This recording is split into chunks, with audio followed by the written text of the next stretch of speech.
بسم اللہ الرحمن الرحیم۔ السلام علیکم دوستو، شبان المعظم کا چاند نظر آ گیا ہے۔ میری طرف سے آپ کو شبان المعظم کا چاند مبارک ہو۔ آج کی ویڈیو میں شبان المعظم اور بالخصوص شب برات کی فضیلت کے بارے میں ہم بات کریں گے۔ آپ سے گزارش ہے اس ویڈیو کو آخر تک ضرور سنیں۔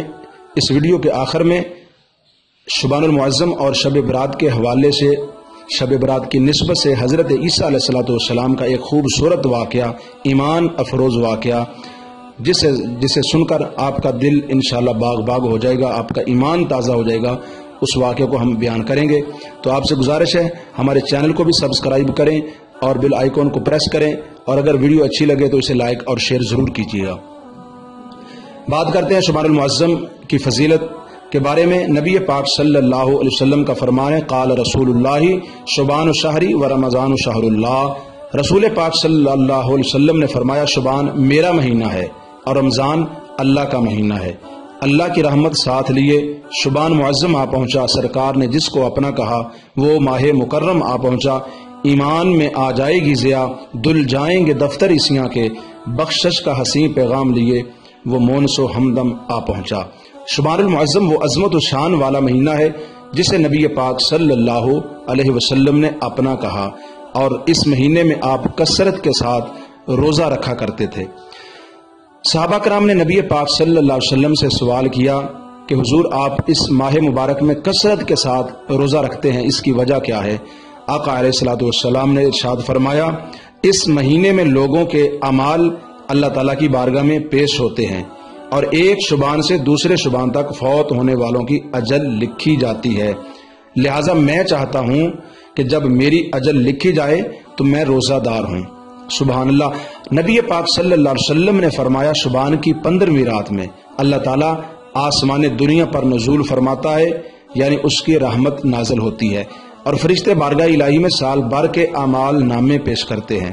اس کے بعد اللہ تعالیٰ اپنے شفقت سے بندوں کو فرماتا ہے، خبردار ہے کوئی مغفرت مانگنے والا کہ میں اس کے گناہوں کو بخش دوں، خبردار ہے کوئی رزق مانگنے والا کہ میں اسے رزق عطا کر دوں، ہے کوئی اولاد کا طلبگار کہ میں اسے اولاد کی نعمت سے نواز دوں، ہے کوئی ایسا۔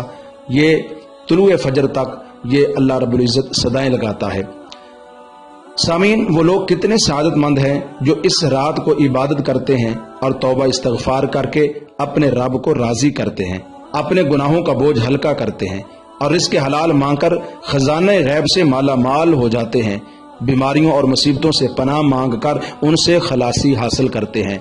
اس رات میں اللہ تعالیٰ کی طرف سے مسلمانوں کے لیے عام معافی کا اعلان ہوتا ہے، اور سب کی مغفرت ہو جاتی ہے سوائے چند لوگوں کے۔ حضرت عیسی علیہ السلام ایک پہاڑ پر تشریف لے گئے۔ وہاں آپ نے ایک سفید رنگ کا پتھر دیکھا۔ وہ پتھر آپ کو بہت پسند آیا۔ اتنے میں اللہ تعالیٰ کی طرف سے وحی آئی، اے روح اللہ، کیا میں تجھے اس سے بھی زیادہ عجیب منظر نہ دکھاؤں؟ آپ نے عرض کی، یا اللہ ضرور دکھاؤ۔ تو اچانک وہ پتھر پھٹ گیا اور اس کے اندر سے ایک بزرگ نظر آئے جن کے ہاتھ میں ایک سبز رنگ کا عصا تھا، اور وہاں ایک انگور کا درخت بھی تھا جس کا میوہ وہ بزرگ کھاتے تھے۔ آپ نے اس بزرگ سے پوچھا کہ تم یہاں کتنے عرصے سے عبادت کرتے ہو؟ اس نے کہا، میں یہاں 400 سال سے عبادت میں مصروف ہوں۔ تو حضرت عیسیٰ علیہ السلام نے عرض کیا، اے پروردگار، میرے خیال میں تو نے اس شخص سے افضل کوئی مخلوق پیدا نہیں کی ہوگی۔ تو بارگاہ الہی سے جواب آیا، اے عیسیٰ علیہ السلام، میرے محبوب کی امت کا جو فرد شبان کی 15ویں رات کو صرف 2 رکعت نفل پڑے گا تو ان 2 نفلوں کا ثواب اس شخص کی 400 سالہ عبادت سے زیادہ ہوگا۔ سبحان اللہ۔ اللہ تعالیٰ کا یہ ارشاد سن کر حضرت عیسیٰ علیہ السلام نے کہا کہ کاش میں بھی حضرت محمد مصطفیٰ صلی اللہ علیہ وسلم کا امتی ہوتا۔ سامعین، جب شبان کی 15ویں رات آئے تو اس میں ہمہ تن قرآن خوانی، ذکر و فکر اور نوافل میں مشغول رہنا چاہیے۔